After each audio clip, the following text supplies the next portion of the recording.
En Valladolid, España, hay una sociedad de estudios de San José que es muy importante, a la cual yo pertenezco.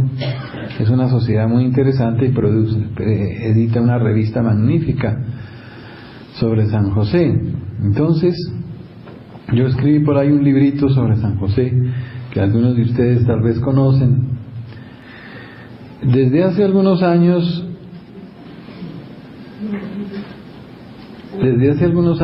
yo comencé a estudiar San José. Les confieso que en el seminario nunca oí hablar una sola conferencia sobre San José. Yo no sabía nada. Nada es nada. Pero una vez estaba predicando un retiro en Venezuela, en Caracas, a los sacerdotes, y un sacerdote, para más colombiano, me habló de San José y me abrió los ojos. Yo iba en ese momento para Europa. En París fui a las librerías y conseguí lo poquito que encontré, 3 libritos sobre San José, y comencé a devorar sobre San José. Llegué a Bogotá y en las librerías de Bogotá no encontré nada. Lo único que encontré fue un regaño. De San José eso no hay nada, padre, eso récele. Libros de eso no existen. Pero me encontré en Villa de Leyva, donde los carmelitas, los padres carmelitas, encontré la magnífica revista que ellos editan en España. La pude fotocopiar en gran parte.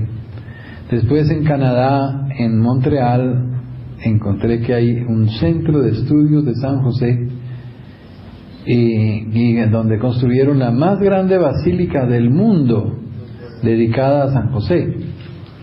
Se llama el Oratorio de San José. La construyó un hermanito, se llama el hermano Andrés Basset.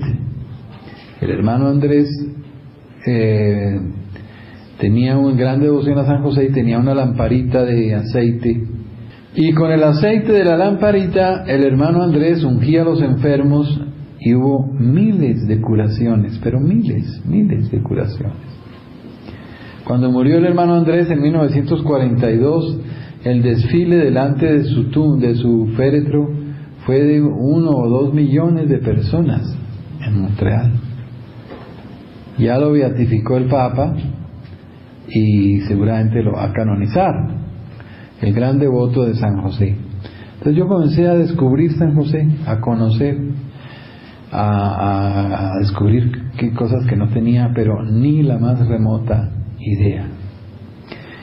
¿Qué descubrí? Descubrí que la devoción a San José comenzó a tomar fuerza en la iglesia, especialmente después de la Segunda Guerra Mundial. Y de ahí para acá, de los años 40 para acá, la devoción a San José comenzó a volverse popular en el mundo entero. Comenzó a haber congresos sobre San José, congresos internacionales, unos grandes, otros pequeños, sobre San José, en varias ciudades del mundo. Comenzaron a editarse revistas serias de teología en Canadá y en España y en otras partes.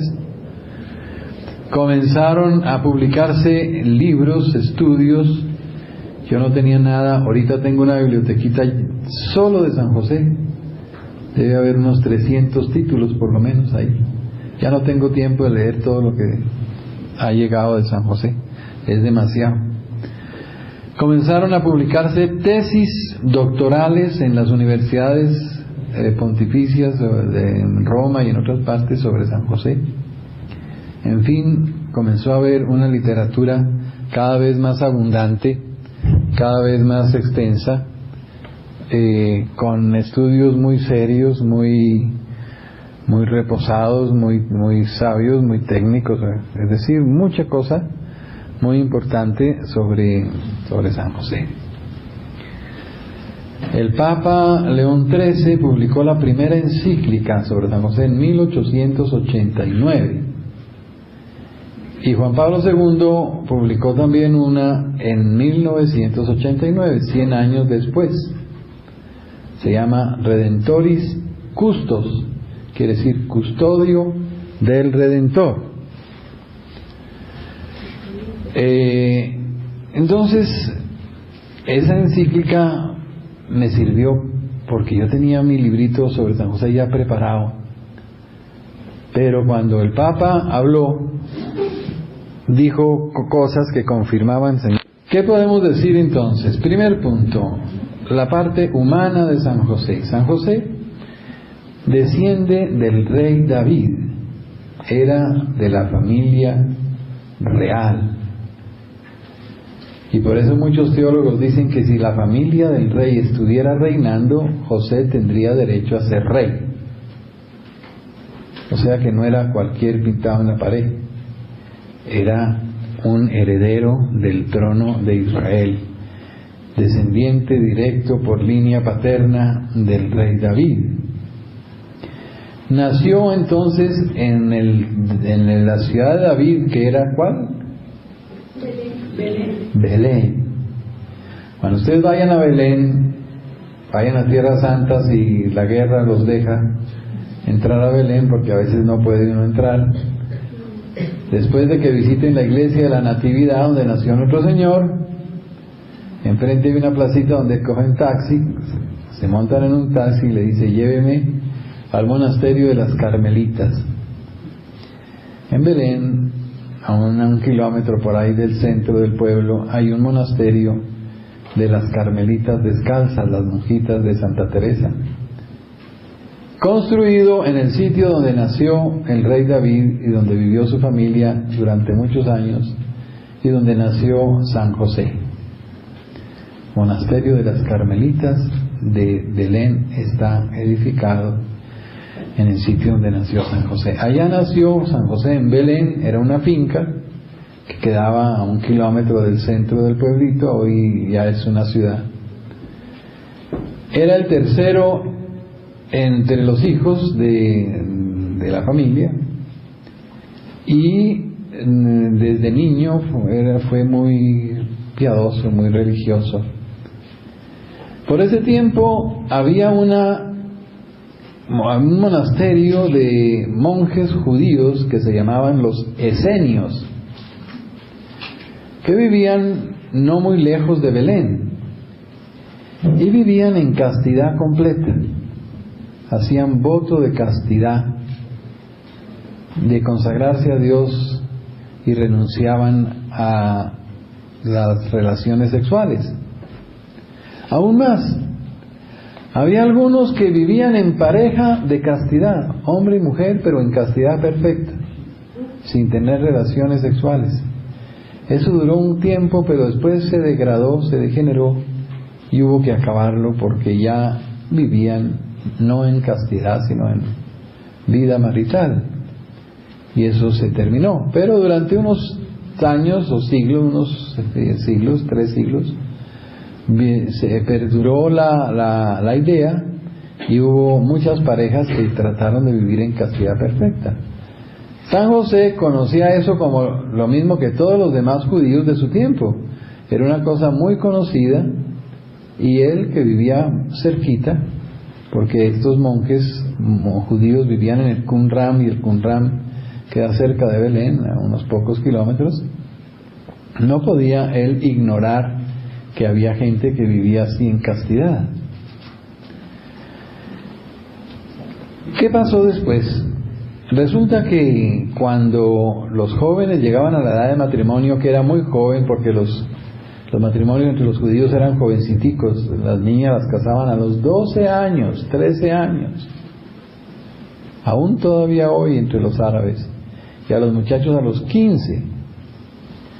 Cuando la Virgen llegó a la edad de casarse, pongámosle, no le pongamos 12 años, pero sí por ahí unos 15, y San José unos 20, los sumos sacerdotes sabían que ambos, José y María, descendían de la familia de David. Entonces, ¿qué pasó?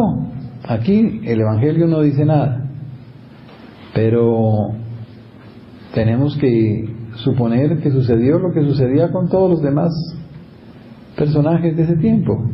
Los sacerdotes llamaban al muchacho y le decían: mire, usted desciende de esta rama del rey David, y esta niñita también desciende de esta rama del rey David. Luego, lo más lógico es que ustedes se casen, porque ambos descienden del rey y así se asegura la descendencia davídica, es decir, el Mesías nace de personas que descienden del rey David. Entonces los sacerdotes preparaban todo para el matrimonio de esa parejita de descendientes del rey, y esa parejita no tenía derecho a disentir y a decir que no, porque les imponían eso por obediencia a las tradiciones judías, y los judíos eran muy afectos y apegados a todas sus tradiciones, mucho más las que tenían que ver con el Mesías. Entonces ellos debieron llamar a José y a María, debieron presentárselos el uno al otro: mire, este es José, descendiente del rey, y esta es María, lo mismo. Y ustedes, por ser ambos descendientes del rey, les corresponde el matrimonio. Y los muchachos no tenían derecho a decir no, les tocaba. Hoy día sigue siendo igual entre los árabes, allá en Palestina, son los papás y los jefes del pueblo los que organizan el matrimonio en las familias principales. En las familias humildes no, pero en las familias principales sí, porque no quieren que se pierda la línea de sangre, la descendencia, ¿me entienden? Entonces, José y María se encuentran jovenciticos, 15 y 20 años por ahí, el uno frente al otro, y con la imposición de un matrimonio. Tal vez no tenían un noviazgo verdadero, seguramente se conocían por ser parientes, y entre los parientes uno se conoce con los primos, pero no más. Entonces aquí comienzan las complicaciones, porque resulta que la Virgen María desde niña había hecho un voto de virginidad, había hecho un voto de permanecer siempre virgen durante toda su vida, y ahora le imponían un matrimonio. Entonces, ¿qué podía hacer San José? Tenía 3 caminos. Primer camino: engañar a San José y casarse, y no decirle que tenía un voto, y solamente después de casados decírselo. Pero eso no era digno de la Virgen María, engañar a San José. Segundo camino: quitar el voto, pero tampoco era digno de la Virgen. Quitar el voto sería poco serio, sería que la Virgen no era verdaderamente seria en sus decisiones, tampoco se puede. Tercer camino: que la Virgen le hubiera contado a San José que ella tenía un voto de virginidad, y que San José haya dicho: yo también hago lo mismo entonces, y nos casamos virginalmente. Yo asumo tu voto de virginidad y también me uno a él, y vamos a hacer un matrimonio virginal.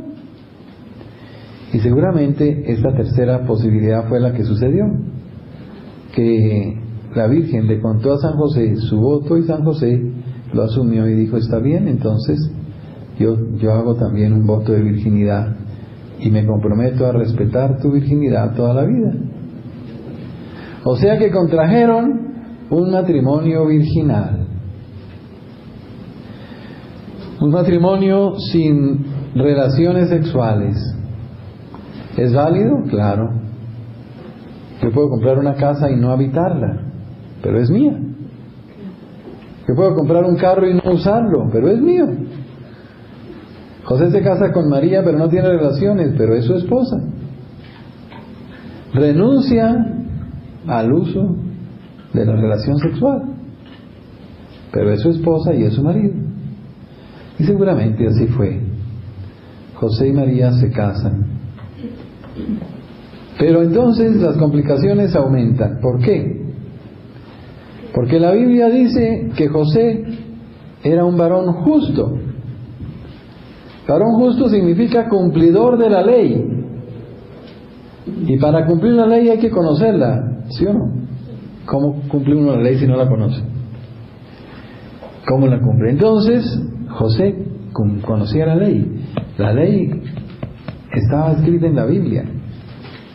Tenía que conocer la Biblia. Y más si había conocido a los esenios, que eran monjes judíos dedicados a la Biblia, más tenía que conocerla. Y en la Biblia, ¿qué era lo más importante? Lo más importante en la Biblia eran las profecías relativas al Mesías. Las profecías relativas al Mesías eran lo más importante.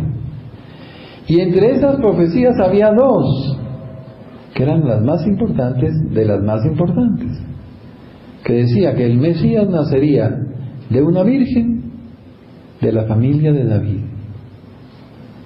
De una virgen, eso está en Isaías capítulo 7, versículo 14. De la familia de David está en el segundo libro de Samuel, capítulo 7, versículo 11 y siguientes. Isaías 7:14, segundo Samuel 7:11. Casi es igual, 7:14 casi, para que no se me olvide. Entonces, José tenía que saber, en los planes de la providencia de Dios, que el Mesías nacería de una virgen de David. Piensen lo siguiente: ¿qué debió pensar San José cuando acepta casarse con una virgen de David, sabiendo que la Biblia dice que la madre del Mesías sería una virgen de David? ¿Qué se le pudo pasar por la mente a San José? Claro, que ella podía ser la madre del Mesías, porque cumplía las condiciones mínimas, ser una virgen de David. ¿Sí o no? Si a José le dicen, usted se tiene que casar con una virgen de David, y él en la Biblia sabe que está escrito que la madre del Mesías será una virgen de David, lo menos que puedo pensar es, María cumple las condiciones para ser la madre del Mesías. Entonces, ¿qué pudo pensar José? Dijo, ¿y si eso sucede, qué pasaría? Si Dios escoge a María para ser la madre del Mesías, madre virginal, ¿yo qué pitos toco en ese entierro? ¿Yo qué haría? Me tocaría irme y dejar a María libre, porque si me quedo, si María es madre del Mesías virginalmente y yo me quedo a su lado, todo el mundo va a creer que yo soy el papá. Voy a falsear la verdad, voy a usurpar una paternidad que nadie me ha dado. ¿Sí o no? Si él se queda al lado de María, todo el mundo dice, pues él es el papá. Entonces, en ese caso, si Dios llegara a escoger a María, me tocaría irme, dejar a María libre, dejarla sola, para que todo el mundo sepa que yo no soy el papá, sino que es virginal. Todo eso debió dar vueltas en la cabeza de José. Yo creo que pasó varias noches sin dormir pensando, ¿qué haría yo si María es escogida por Dios? Se casan. José no tenía nada todavía preparado para llevar a María, porque como el matrimonio se lo imponían así rápidamente, los pobres chinos no tenían nada listo. Entonces tenían permiso de quedarse cada uno en su casa mientras el pobre José alistaba una casita en algún sitio de Nazaret para irse a vivir allá. Y en ese momento, mientras están viviendo separados, llega la Anunciación. El ángel Gabriel se aparece a la Virgen María y le dice que va a ser la madre del Mesías. Y la Virgen dice que sí. He aquí la esclava del Señor. Hágase en mí según tu palabra. ¿Se acuerdan? ¿Qué nos han dicho siempre? ¿Qué había yo escuchado en los sermones de la parroquia? que la Virgen no le dijo nada a San José por una humildad infinita de su corazón, y se fue a visitar a su prima Isabel. Y cuando llegó donde Isabel sí sabía que la Virgen era la Madre de Dios, y dijo: ¿de dónde a mí que la Madre de mi Señor venga a verme? Pero José no estaba presente porque él no fue a la visitación. La Virgen se fue sola, y por eso San José no supo nada. Y a los 3 meses, cuando la Virgen María regresó a Nazaret, San José vio que la Virgen estaba esperando un niño y pensó que había sido un adulterio, un pecado, un crimen, una cosa, y decidió repudiarla en secreto. ¿Sí o no? Eso es lo que hemos oído todos, ¿no? ¿Verdad? Y todo eso es pura mentira. Miren, aquí yo doy retiros para novios y les digo: miren, mis hijos, el matrimonio perfecto es el matrimonio de San José y la Virgen María. ¿Qué tal que yo les dijera: lo que pasa es que la Virgen no le contaba nada a su marido y lo dejaba sumido en las tinieblas de la angustia y de la duda, porque San José no era a la altura de María, no era digno de recibir la confidencia de la Virgen María, y ella en su humildad prefirió guardar silencio, y a José que se lo come el tigre. Y ese es el matrimonio perfecto. ¡Qué maravilla! Los novios se codearían el uno al otro y decían: aténgate, si eso es un matrimonio perfecto, ¿cómo será el nuestro? Y entonces San José, ante la ignorancia de lo que había pasado, decidió repudiar a María Santísima, pero por pura lástima. Lo hizo en secreto para que nadie supiera, no ahí la apedrearan, porque a las adúlteras los apedreaban, y la Virgen María se exponía a ser apedreada. Eso lo hemos oído todos. Por eso yo escribí ese librito, para mostrar que las cosas no pudieron ser así. Se llaman José, esposo de María. Entonces, ¿cómo debió ser? Yo no digo tuvo que ser así, sino digo no pudo ser de otra manera. ¿Cómo no pudo ser de otra manera? Lo primero es que la Virgen no le podía ocultar nada a San José. Si ella era una buena esposa y San José era un buen marido, ¿cómo la Virgen le iba a callar lo que había pasado de la aparición del ángel, y que el ángel la había escogido, que Dios la había escogido para ser la madre del Mesías? Lo primero que hizo fue esa mañana: José iba todas las mañanas a tomar tinto allá a donde la Virgen, mientras arreglaba la casita, la casalote de los laches allá para llevarse a María, y cuando llegó la encontró deslumbrante, con un rostro tan bello. San José dijo: ¿qué pasó? Y la Virgen, con lágrimas, le contó todo. Esa misma mañana que el ángel se le apareció, que le dijo que ella iba a ser la madre del Mesías, y que ella dijo sí. Pues es lo más normal, ¿sí o no? ¿Cómo podemos pensar que la Virgen engañó a San José? Eso es indigno de la Virgen, indigno de San José. La Virgen le contó todo, y aquí entra Juan Pablo II. En su encíclica dice: José fue el primero que compartió el misterio de la encarnación, antes que la prima Isabel. La Virgen recibió la anunciación del ángel, y ese mismo día salió a pie a buscar a su prima Isabel, y llegó a los poquitos días a donde Isabel. Isabel ya sabía que la Virgen era la Madre de Dios, y por eso Isabel dice: ¿de dónde a mí que la Madre de mi Señor venga a verme? O sea que Isabel lo supo, pero dice Papa, no lo supo de primera, fue José el que lo supo de primero. Luego lo supo en el mismo momento en que sucedió. Luego lo supo cuando todavía no se le notaba a la Virgen. Luego lo supo porque la Virgen se lo contó, y si no, ¿quién? No hay otro medio. A José. A José. Isabel lo sabía. ¿Por qué? Porque el niño saltó de gozo en su seno. Pero, y eso fue a los 8 días de la anunciación, 8 días que duró a pie María de Nazaret a Jerusalén, que son 120 kilómetros, una semana. O sea que si José es el primero que sabe la anunciación, no hay otra manera sino porque la Virgen se lo contó. Si todavía no se le notaba, si todavía no había ido donde Isabel, si Isabel hubiera sido la primera que lo supo, podríamos decir Isabel se lo contó a José, pero el Papa dice no, José fue el primero que lo supo. Luego no fue Isabel el que se lo contó a José. Isabel lo recibió por la revelación de Dios cuando el niño saltó de gozo en su seno. Entonces, ¿quién le contó a San José? Pues la Virgen.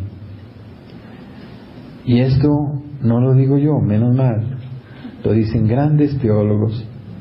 Padre Karl Rahner, teólogo del Vaticano II, Ignacio de la Poterí, profesor de Biblia de Roma actual, el Padre Cándido Pozo, profesor de la Universidad Gregoriana, el Padre Bernard Martelet, un benedictino muy famoso en Francia, y un montón de gente, el Padre desde el antiguo, desde tiempos de San Ignacio de Loyola. Hay un compañero de San Ignacio que en este momento se me borra el nombre, bueno, que también ya lo decía, dicen, es imposible pensar que la Virgen le cayó el misterio a San José y no le contó nada. Eso va en contra de todas las leyes de la psicología matrimonial. En la ley del matrimonio es la transparencia. Es la transparencia. Entonces la Virgen le tuvo que contar todo a San José. Y San José ya lo tenía en su corazón, porque él sabía que la madre del Mesías sería una virgen de David, y él se había casado con una virgen de David. Cuando la Virgen le contó todo de la anunciación a San José, ¿qué le respondió San José? ¿Saben qué? Lo sospeché desde un principio. Lo sospeché desde un principio. No contaban con mi astucia. San José ya lo sabía.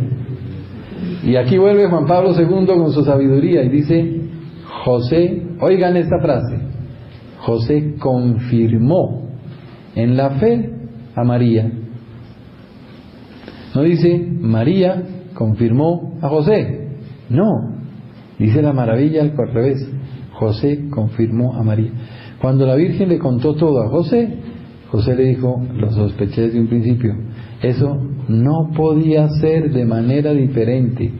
Tú eras la persona indicada para ser la madre del Mesías, porque eres virgen de David. Y eso es lo que la Biblia exige. Y además santa, porque yo te conozco. Luego, eso que sucedió era lo que tenía que suceder. Y la Virgen agradecida debió abrazar a San José, y yo creo que las lágrimas de ambos se mezclaron de emoción en ese momento. ¿Cuál es el soporte bíblico? Está en la traducción bien hecha del texto de San Mateo, capítulo 1, versículo 18 y siguientes. San Mateo, capítulo 1:18, capítulo 1, versículo 18. Y dice así, San Mateo: el nacimiento de Jesucristo fue de esta manera. Su madre María estaba desposada con José. Primera imprecisión. Dice el Papa, ya estaban casados, unidos con verdadero matrimonio. No es solo desposada, porque el desposado puede parecer como prometido apenas, como un compromiso, pero no casada. No, porque por eso después le dice, no, María, tu esposa. Y antes de empezar a estar juntos, claro, porque cada uno vivía en su casa, mientras José preparaba la casita, lo que fuera, se encontró encinta por obra del Espíritu Santo. Está refiriéndose a San José. Luego quiere decir que San José la encontró encinta por obra del Espíritu Santo. Quiere decir que San José sabía que era por obra del Espíritu Santo. Si no, ¿para qué pone que por obra del Espíritu Santo? Su esposo, ahí sí está bien, ven, ya no dice prometido, sino su esposo José, como era justo y no quería ponerla en evidencia, muchos traducen denunciarla, como denunciar un crimen, un delito, un adulterio. Pero el verbo que usa el evangelista nos dice denunciarla, sino publicar lo que había pasado. ¿Publicar qué? Pues la anunciación. El milagro de la anunciación. Es decir, San José no se sintió autorizado para publicar ante el mundo la anunciación del ángel Gabriel. Además, nadie le iba a creer. Si él anuncia que su esposa está esperando por obra del Espíritu Santo, le van a decir: usted se le están escorriendo las babas, su esposa fue infiel y usted no se da cuenta, ¿me entienden? Entonces José no podía publicar eso. ¿Cómo iba a publicar que la Virgen estaba esperando un niño por obra del Espíritu Santo? Eso era imposible para él publicarlo. Porque todo el mundo iba a no creerle y todo el mundo estaba esperando eso. No todo el mundo estaba en la misma espíritu, ¿no? Si fuera un pueblo santo y gente buena e inocente, dirían: claro, perfecto. Pero conociendo la malicia de la gente y la maldad y la suspicacia y la manera de juzgarse unos a otros, ¿qué le iban a creer? ¿Qué le iban a creer? Puede que la prima Isabel le creyera y su marido, 2 o 3 personas, pero la multitud, ¿qué le iban a creer? Entonces traducimos mejor, como era justo y no quería poner en evidencia ¿qué? Lo sucedido. La anunciación resolvió, aquí traduce mal, repudiarla en secreto. El verbo repudiar en griego es el verbo apostasis, y el verbo que usa aquí el de evangelista es el verbo apolio, que significa dejar en libertad, no repudiar. Cuando el traductor puso repudiar, no fue honesto, porque eso no es lo que dice el texto. El texto dice dejar en libertad, desligar. Es el mismo verbo que usa nuestro Señor cuando le dice a San Pedro: todo lo que atares en la tierra será atado en el cielo, lo que desligues o desates en la tierra será desatado en el cielo. Apolio, desatar. Entonces dijo San José, lo que pensó no fue repudiar a María como se repudia a una adúltera, sino dejarla libre y no obligarla a vivir con ella si ella quería consagrarse a Dios, como tantas otras mujeres en el templo de Jerusalén se dedicaban de por vida al servicio de Dios, como Ana la profetisa allá con Simeón. Entonces esta Biblia traduce repudiarla. Yo no sé en sus Biblias cómo traduce no quería repudiarla en el versículo 19. ¿Cómo? Dejarla. Menos fuerte que repudiarla, pero todavía no está perfecto. ¿Qué otra bien? ¿Repudiarla? Ven, esa traducción es imperfecta. ¿Qué?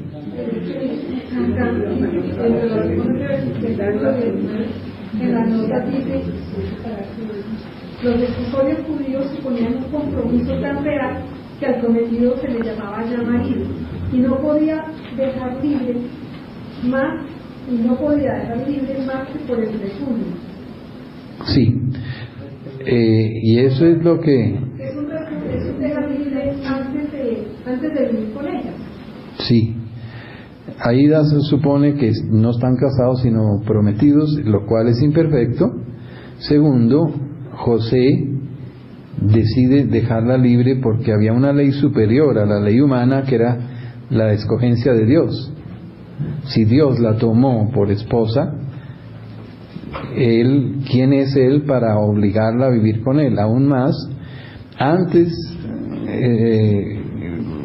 el marido, antes de comenzar a vivir juntos, había la posibilidad de dejarla libre por alguna razón grave, ¿no? Pero no indica que fuera un repudio legal por un crimen. El verbo que usa San Lucas es mucho menos violento que repudio, sino solamente dice dejarla libre en secreto. Así lo tenía planeado cuando el ángel del Señor se le apareció en sueños y le dijo: José, hijo de David, No temas, fíjese que no dice no dudes de tu esposa, no juzgues mal, no pienses mal, no la condenes, no la critiques, sino no temas.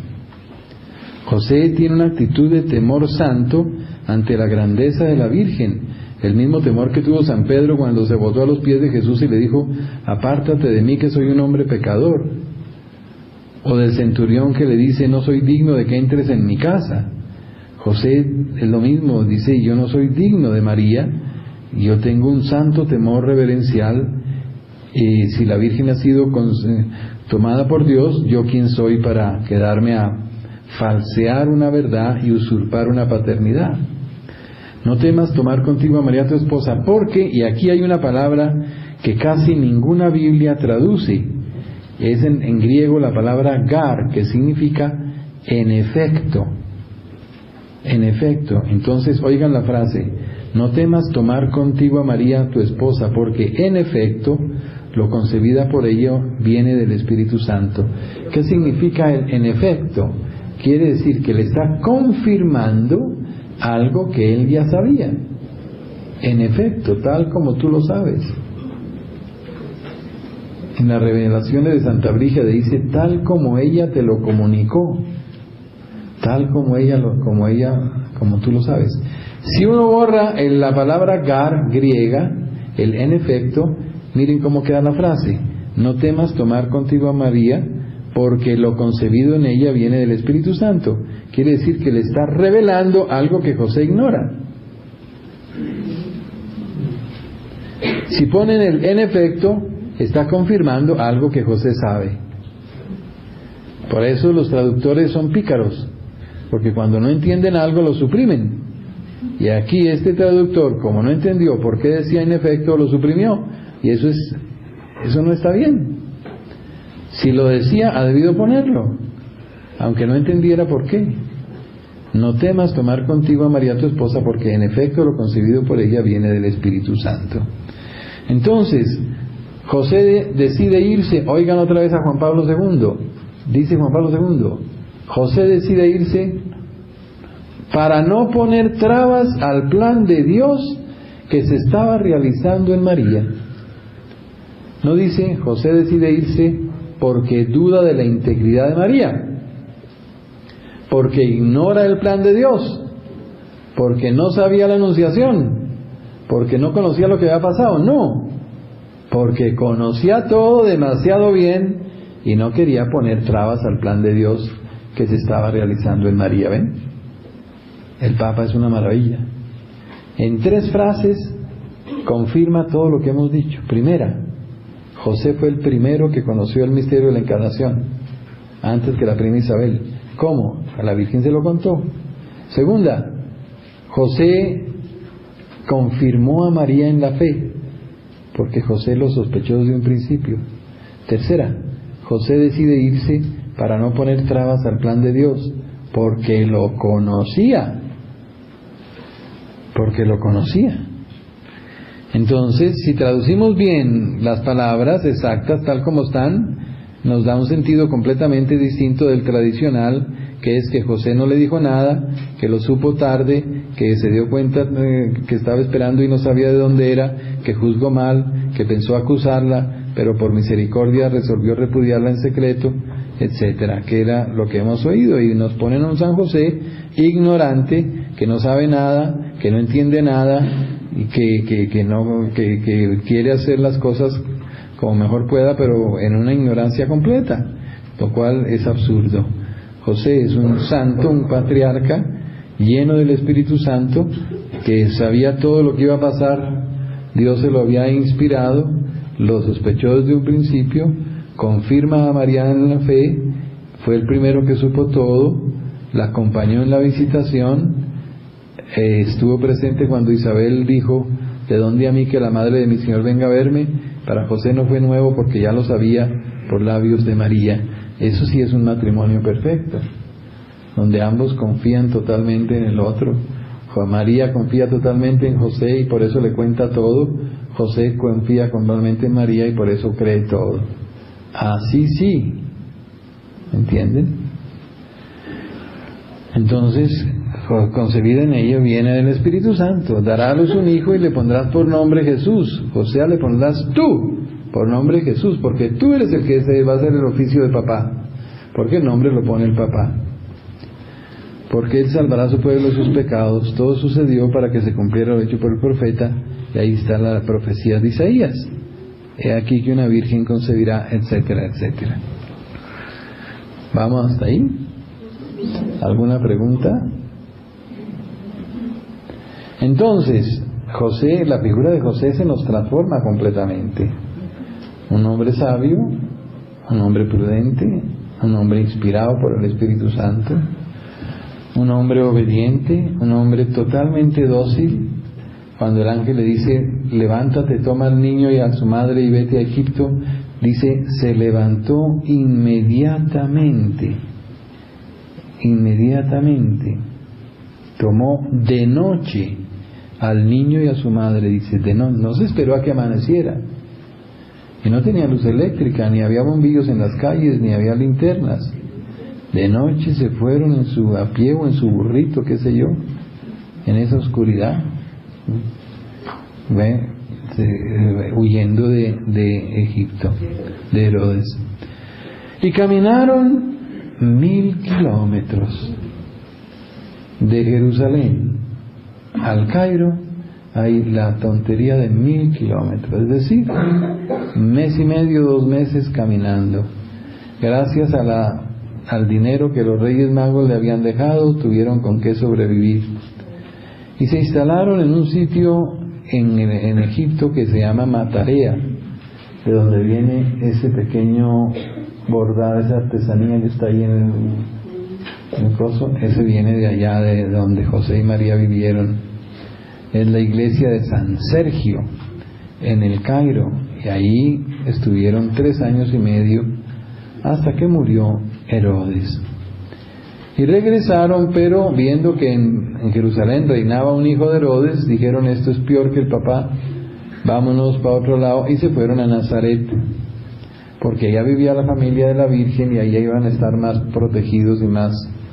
Y Nazaret pertenecía a otra provincia donde Herodes no tenía nada que ver, entonces allá iban a estar más escondidos. Pero vivían, como dicen las señoras, con el credo en la boca, porque tenían siempre miedo de que los soldados, la gente, descubrieran al niño Dios que Herodes había mandado buscar tan afanosamente, y por el cual había hecho matar a los niños de Belén. Entonces siempre vivían con ese miedo. Cuando a los 12 años de edad el niño se perdió en el templo, ¿se acuerdan? Y lo encontraron al 3er día, ¿no es verdad? No reconocieron que el niño era de Belén. ¿Saben por qué? Porque los galileos tenían un acentico en el hablado, un acentico paisa, ¿no es verdad? En el hablado. Y entonces el Jueves Santo, cuando San Pedro estaba calentándose en la hoguera, salieron y dijeron, usted también es discípulo de ese hombre, porque usted también es Galileo, su habladito lo delata.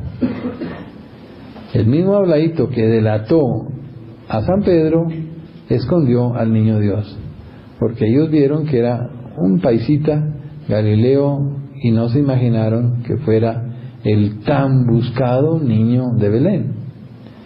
Entonces el habladito paisita de los galileos disfrazó al niño Dios y no lo reconocieron. Siguieron viviendo en Belén, en Nazaret, después de esto, y Jesús iba creciendo, dice el Evangelio, en edad, estatura, sabiduría y gracia ante Dios y ante los hombres. Y Jesús, que conocía la Biblia mejor que nadie, se la explicaba a San José y a la Virgen y a los que venían a la casita de Nazaret, y poco a poco se fue formando como un pequeño grupo de oración, como una pequeña escuelita, un grupito donde los amigos y los parientes venían los sábados a escuchar a Jesús, que por las tardes, después de la ceremonia en la sinagoga, les explicaba la Biblia. Y explicaba la Biblia en una forma completamente distinta a como los fariseos y los doctores de la ley los explicaban. Porque los fariseos decían que el Mesías sería un revolucionario, un guerrero, un violento, un agresor, un no sé qué, que haría la revolución, que sacaría a Poncio Pilato y a los romanos, que tendría la independencia del país, que se acercaba a la gloria de Israel, y un montón de profecías humanas, políticas, económicas y materiales que no tenían nada que ver. Y Jesús explicaba la Biblia en una forma completamente distinta, que el Mesías sería un varón de dolores, el hombre sufriente, el sacrificio, toda la parte diferente de la política y del triunfalismo judío, y mostrando un Mesías sufriente, un Mesías espiritual, un Mesías que veniera a redimir al mundo de sus pecados y no a enriquecer a Israel con plata y dinero y ejércitos, que eran lo que los judíos esperaban. Entonces los doctores de la ley se morían de la rabia de que a la gente le encantaba ir a escuchar a Jesús, y comenzaron a hacerle la vida amarga, tanto que se tuvo que ir de Nazaret a vivir a Cafarnaúm. Cuando después llegue la vida pública y Jesús regrese a Nazaret, donde se había criado, pero donde ya no vivía. ¿Por qué? Porque la vida se le puso imposible, porque los fariseos y los doctores de la ley ya lo perseguían y lo trataban mal, y le tenían envidia de que él tomara la palabra en la sinagoga, porque a todo el mundo le encantaba oírlo. En cambio les aburría tremendamente todo lo que los fariseos decían. Entonces se fueron de Nazaret a vivir a Cafarnaúm. Y nuestro Señor, que les explicaba la Biblia a María y a José, no les doraba la píldora, ni les iba a decir, no, todo va a ser lindo, vamos a hacer el reino de Dios, eso va a ser el triunfo, van a ver, no se preocupen, todo va a ser chévere. Cuando las profecías decían otra cosa: varón de dolores, conocedor del sufrimiento, será arrancado de la tierra de los vivos, dice Isaías. ¿Qué quiere decir eso? Que lo iban a matar, que iba a sufrir. Eran nuestros dolores los que llevaban, nuestros crímenes los que soportaba, recibió el castigo que nos trae la paz, etcétera, etcétera, etcétera. Con sus llagas fuimos curados. Todo lo que dice la Biblia mostraba que era un Mesías sufriente y no un Mesías triunfalista. Por eso San José sabía que cuando Jesús se fuera a cumplir su misión y a predicar, lo iban a matar. Y nuestro Señor nunca le dijo, no, tranquilo, eso no pasa nada. No, Jesús sabía que y se lo anunció a los apóstoles muchas veces. He aquí que subimos a Jerusalén, donde el Hijo del Hombre será entregado en manos de los judíos, de los fariseos, de los doctores de la ley, de los romanos, de los paganos, y lo azotarán y lo crucificarán, etcétera. ¿Cuántas veces no se lo anunció a los apóstoles? Y ellos no entendían nada. Ni se les pasaba por la mente que Jesús, que curaba a todos los enfermos de este mundo y que se fuera a dejar matar. Eso no les cabía en la mente. Por eso muchos teólogos dicen que cuando Jesús les avisó a María y a José que se iba a predicar, José dijo, ahí está, lo van a matar. ¿Cuánto va a durar predicando? No sé, pues, ojalá no sea el primer día que predique, ¿no? Que lo dejen un ratico, aunque sea un tiempo, ¿no? Pero que lo van a matar, lo van a matar. No sabía si 1 año, 3 años, 5 años o qué. Y por eso dicen los teólogos que cuando Jesús les avisa a María y a José que se va a predicar, dicen, esto mató a San José. Porque San José dijo, eso es meterse en la boca del lobo. Jesús se va a que lo maten. Y por eso dicen muchos teólogos, esto fue lo que mató a San José, saber que Jesús se iba a que lo mataran. Y él no resistía ver ese espectáculo, como que él prefirió morirse antes que tener que presenciar lo que a la Virgen le tocó, todo lo que a la Virgen le tocó, la pasión que vimos en la película. Y así es que José muere antes de que Jesús cumpla los 30 años y se vaya a predicar. O sea que, ¿de qué edad murió San José? Si tenía 20 cuando nació Jesús y 30 cuando murió, tenía 50 años. Era un chino chiquito. Por eso el Concilio de Trento prohibió hacer imágenes de San José anciano, pero todo el mundo las sigue haciendo. Dime. Hay alguna parte en la Biblia, porque esa es una de mis preguntas desde ayer, no dice en la Biblia en qué parte murió él o cómo... ¿Quién? Nada. ¿No dice nada? Nada. La Biblia no dice sino lo mínimo esencial referente a Jesús. Punto. Ni de María ni de José dice nada. Porque la Biblia es un resumen brevísimo de todos los acontecimientos y no trae sino lo mínimo necesario. Pero del nacimiento de José y María, nada. De la muerte de la Virgen María, nada. De la muerte de San José, nada. De la Virgen, ¿qué sabemos? Que en la cruz nuestro Señor se la encomendó a San Juan.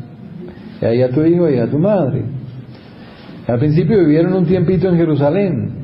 Cuando se desencadenó la persecución de los judíos contra los cristianos, salieron volando y se establecieron en Éfeso. Éfeso queda actualmente, todavía existe, ¿no? En Turquía, un poquito al sur de Constantinopla.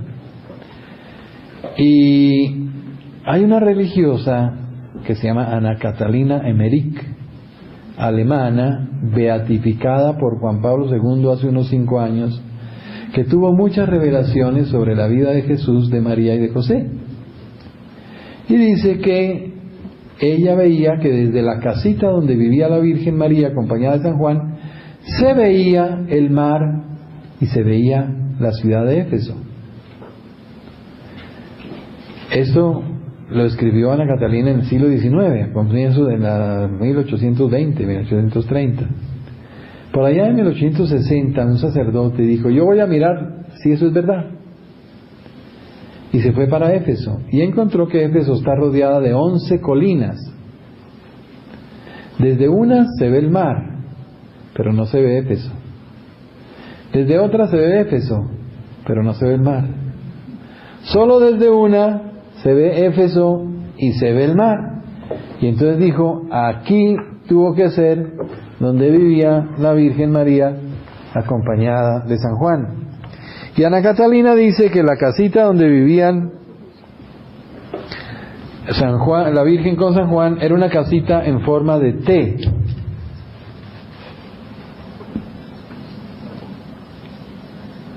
Que tenía acá en el centro 3 cuartos con una puerta en la mitad y acá 2 cuartos pequeños que eran como alcobas.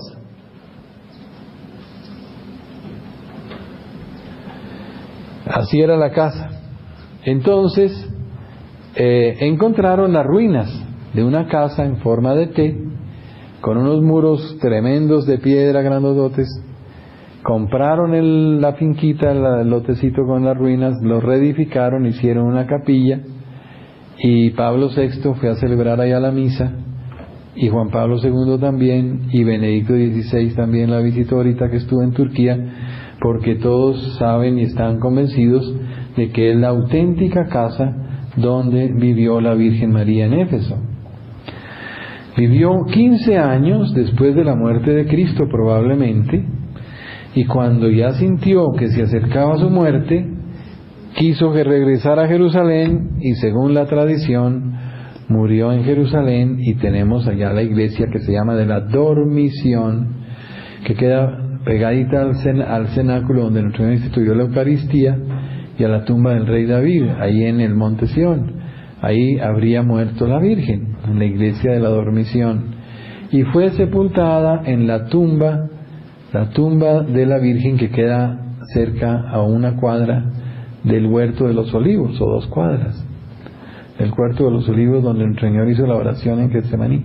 Allí habría sido sepultada un viernes 13 de agosto y habría resucitado al cielo el domingo 15 de agosto día que celebramos la fiesta de la Asunción. Nada de eso está en la Biblia. Lo sabemos por revelaciones de los santos, por escritos, por diversas fuentes, que nos han ido armando ese pequeño rompecabezas para saber qué fue lo que pasó. De San José, entonces, él, según también se dice en las leyendas antiguas y tradiciones, habría muerto cuando Jesús anunció que se iba a predicar. José no resistió esa terrible noticia y murió. ¿Dónde está la tumba de San José? No se sabe. ¿Por qué? Porque en Mateo 27, 52, 51 dice: cuando Jesús dio un gran grito y exhaló el Espíritu, en esto el velo del santuario se rasgó en dos, de arriba abajo.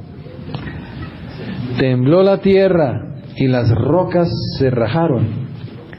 Se abrieron los sepulcros y muchos cuerpos de santos difuntos resucitaron y se aparecieron a muchos en la ciudad santa, etcétera, etcétera, etcétera. Muchos santos resucitaron. El Papa Juan XXIII, en una homilía el jueves de la Ascensión de 1960, era por ahí como el 25 de junio, por ahí, por esos tiempos, pues más o menos, dice el Papa en una homilía: entre los santos que resucitaron, esos santos que resucitaron no para seguir viviendo como Lázaro aquí en la tierra, sino ya para entrar al cielo. Por eso dice, se aparecieron a muchos. Aparecerse quiere venir del más allá, quiere decir venir del más allá. O sea que esos santos venían ya de la gloria. ¿Qué santos resucitaron? Dice el Papa, los más grandes santos del Antiguo Testamento. ¿Quiénes? San José, San Juan Bautista, Moisés, quién sabe quién más, muchos.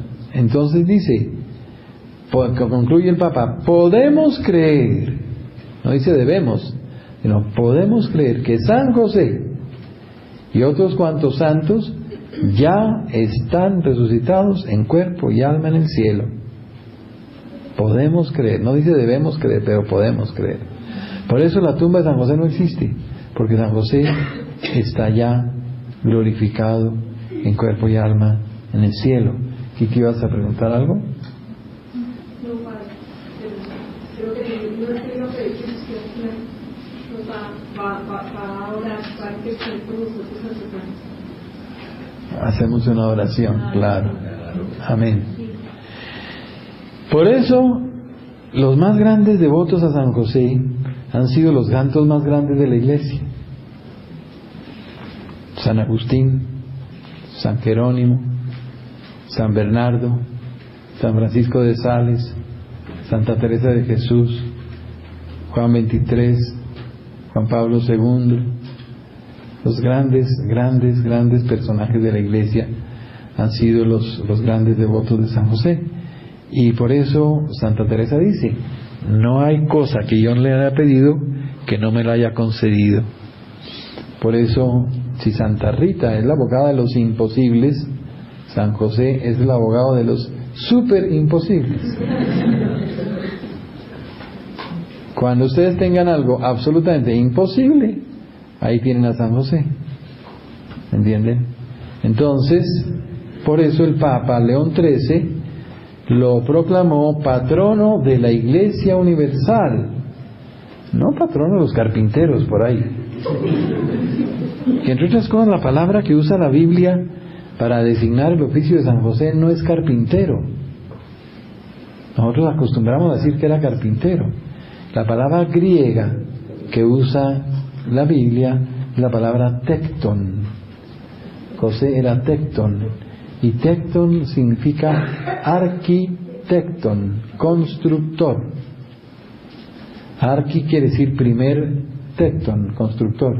Arquitecto es el primer, el que dirige la obra, el jefe de los constructores, tecton. Entonces podemos pensar que José no era solamente carpintero, era constructor. Y que venía de una familia muy pobre.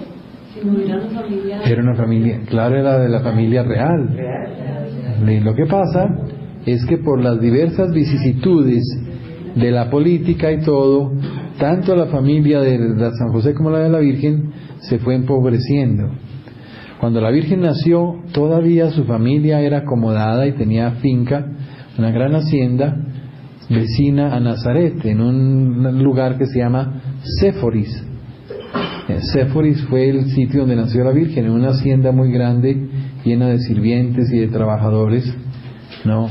Pero los papás de la Virgen, Joaquín y Ana, se enfermaron y gastaron toda su fortuna en médicos y en enfermedades, y poco a poco José y María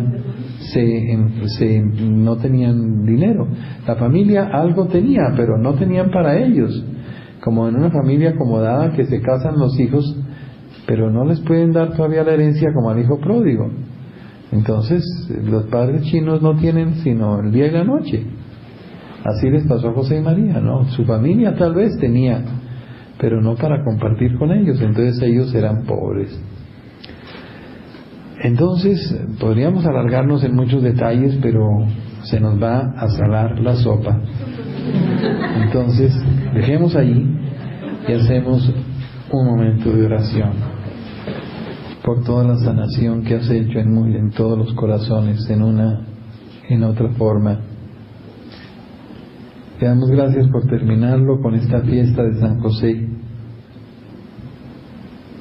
y queremos pedirle a San José que por su intercesión ante la Santísima Virgen y ante Jesús, que obedecían en todo a San José, y San José sigue teniendo autoridad sobre María y Jesús, porque es su esposa y su hijo adoptivo, y todo lo que Jesús pida es una orden, que Jesús la cumple y la Virgen también, porque Él es el jefe de la familia. Por eso, San José, te pedimos que le pidas a Jesús y a María por el problema más grave que cada uno tiene en su corazón en este momento, el más imposible, el más difícil, aquel ante el cual ya nos rendimos y nos dimos por vencidos y dijimos no tiene arreglo, no tiene solución. Ese es el problema que te encomendamos hoy, San José, para que tú intercedas por cada uno de nosotros, y con la autoridad celestial que tienes como jefe de la familia de Nazaret, ante la cual la Virgen María y Jesús obedecen todo lo que tú les pides, pídele la solución a ese problema, la sanación de esa dificultad, la liberación de ese enredo, de ese nudo que tenemos, un nudo ciego que no logramos desatar. Ese problema imposible te lo entregamos, San José, para que por tu intercesión poderosa y omnipotente ante Jesús y María nos des la solución, nos la des pronto, hoy mismo, cuanto antes, ya, en este momento. Te damos gracias, San José, porque tú estás intercediendo ante María y Jesús por nuestro problema capital, nuestros problemas más difíciles, imposibles, y sabemos que podremos un día repetir con Santa Teresa: nada de lo que le hemos pedido a San José nos lo ha negado, todo nos lo ha concedido. Te alabamos, te bendecimos, te damos gracias, Padre Celestial, porque por la intercesión de Jesús, María y José nos das todo lo que necesitamos en cuerpo y alma, hoy y siempre.